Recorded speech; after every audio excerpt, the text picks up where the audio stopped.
इस वक्त पूरे देश में सबकी नजरें प्रधानमंत्री मोदी और यूपी के सीएम योगी आदित्यनाथ की दिल्ली में होने वाली संभावित मुलाकात पर है। हर कोई यह जानना चाहता है कि इस मीटिंग में क्या होगा, पीएम मोदी और योगी में क्या बात होगी, यूपी में राजनीति में क्या बड़ा होने वाला है। यूपी को लेकर यह हलचल इसलिए भी है क्योंकि सीएम योगी ही नहीं बल्कि यूपी के दोनों डिप्टी सीएम दिल्ली पहुंचे हुए। और सुनिए, यूपी के बीजेपी अध्यक्ष भी दिल्ली पहुंच रहे हैं।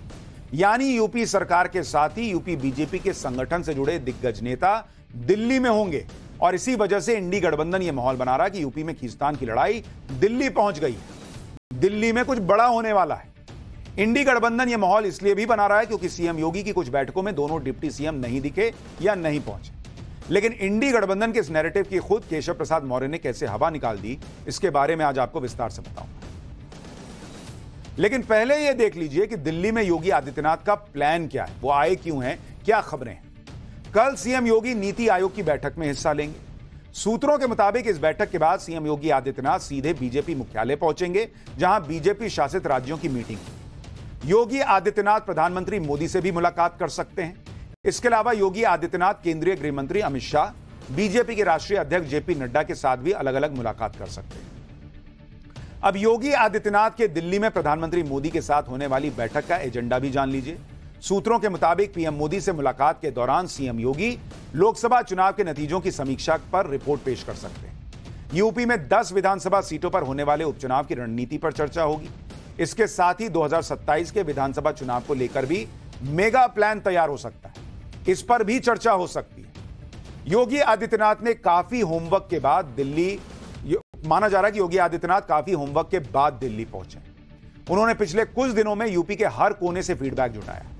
राज्य के करीब 200 मौजूदा और पूर्व विधायकों और सांसदों से मुलाकात की है और विधान परिषद के सदस्यों से भी बात की है। इसके अलावा संगठन से जुड़े लोगों के साथ भी योगी आदित्यनाथ कई बैठकें कर चुके हैं। उन्होंने सहयोगी दलों के मंत्रियों से भी बातचीत की। इसके साथ ही सीएम योगी ने राज्य के हर मंडल के अधिकारियों और जनप्रतिनिधियों के साथ बैठक कर उनसे भी फीडबैक ली। कहा जा रहा है कि इन बैठकों के आधार पर फीडबैक रिपोर्ट तैयार की गई है और ऐसे में माना जा रहा है कि जब दिल्ली में सीएम योगी प्रधानमंत्री मोदी से मिलेंगे तो इस फीडबैक रिपोर्ट पर चर्चा हो सकती है। कहा यह भी जा रहा है कि इस बैठक के लिए सीएम योगी क्यों पूरी तरह कॉन्फिडेंट होकर दिल्ली पहुंचे हैं, यह भी समझना जरूरी है, क्योंकि सीएम योगी जानते हैं कि प्रधानमंत्री मोदी का उन पर भरोसा बना हुआ है, जो खुद यूपी को लेकर उन पर नजर बनाए हुए हैं। खुद वो फीडबैक और रिपोर्ट ले रहे हैं।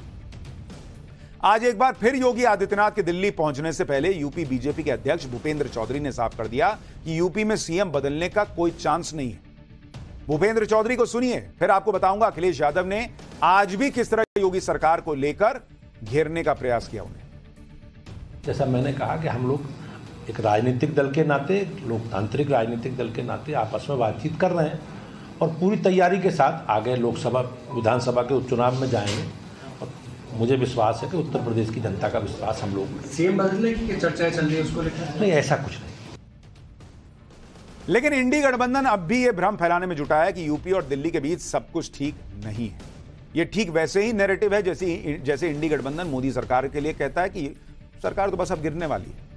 और यूपी को लेकर यह बात अखिलेश यादव और कांग्रेस लगातार कर रहे हैं, जो संविधान का फेक नैरेटिव फैलाकर किसी तरह संविधान खत्म होने का फेक नैरेटिव फैलाकर किसी तरह लोकसभा चुनाव में यूपी में बीजेपी पर बढ़त बनाने में कामयाब हो गए और अब खुद उपचुनाव की लड़ाई से पहले खुद लड़ते हुए नजर आ रहे हैं। लोकसभा चुनाव में जो दो लड़कों की जोड़ी मिलकर ताकत दिखा रही थी, उसमें अब दूरियां नजर आने लगी हैं। सोशल मीडिया पर लोग पूछ रहे हैं कि आज जब अखिलेश यादव ने लखनऊ में समाजवादी पार्टी के मुख्यालय पर संविधान मान स्तंभ लगाया तो राहुल गांधी वहां क्यों नहीं पहुंचे, जबकि राहुल गांधी उसी समय लखनऊ से मुश्किल से 150 किलोमीटर की दूरी पर सुल्तानपुर में मौजूद थे। लेकिन अखिलेश यादव अकेले ही अपने बयानों से यह नैरेटिव बनाते रहे हैं कि योगी आदित्यनाथ के खिलाफ बीजेपी का केंद्रीय नेतृत्व केशव प्रसाद मौर्य को इस्तेमाल कर रहा है। अखिलेश यादव को सुनिए, कैसे डिप्टी सीएम केशव प्रसाद मौर्य के बहाने बीजेपी को वो घेरने का एक बार फिर प्रयास करते दिखे। फिर बताऊंगा कि केशव प्रसाद मौर्य ने अखिलेश यादव को क्या जवाब दिया। कुछ लोग मोहरा बन गए हैं, वो मोहरा हैं, दिल्ली के वाईफाई के वो पासवर्ड हैं।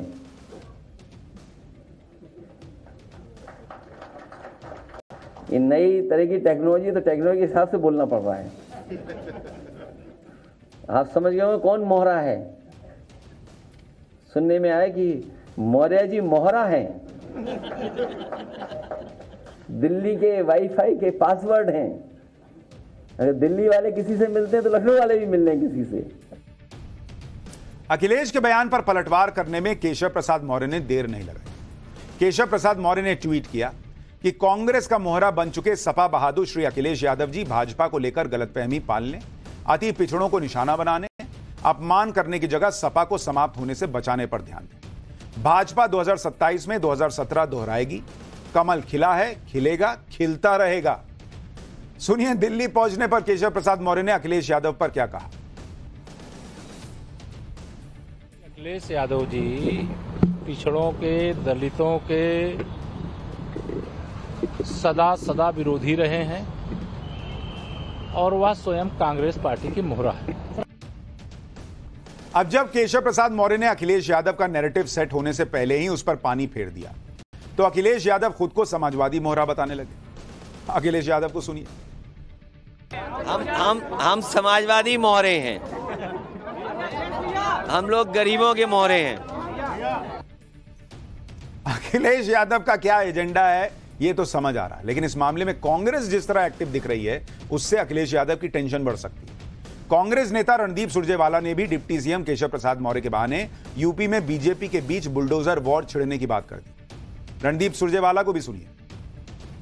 उत्तर प्रदेश भाजपा और उत्तर प्रदेश भाजपा की सरकार में जूतों में दाल बंट रही है। उप मुख्यमंत्री को दिल्ली बुलाकर यह बताया जा रहा है कि इशारा किया गया कि योगी जी को ठोक दो। अब मुझे नहीं पता ये दिल्ली में प्रधानमंत्री इशारा कर रहे हैं, उप के अमित शाह जी ये इशारा कर रहे हैं या नड्डा जी कर रहे हैं, तो वही जाने, उनका घर है। योगी जी अपने उप मुख्यमंत्री और पार्टी के प्रधान को ठोक रहे हैं। अब लगता है बीजेपी में आपसी बुलडोजर वार चल रही है। इसी तरह इंडी गठबंधन यूपी को लेकर एक और नैरेटिव सेट करने की कोशिश में जुटा था कि सीएम योगी की अपनी कैबिनेट में शामिल सहयोगी दलों के मंत्रियों से भी नहीं बन रही। निषाद पार्टी के अध्यक्ष संजय निषाद और सुहेलदेव भारतीय समाज पार्टी के अध्यक्ष ओपी राजभर योगी आदित्यनाथ से किनारा करने की कोशिश में जुटे और डिप्टी सीएम केशव प्रसाद मौर्य से इनकी नजदीकी बढ़ रही है।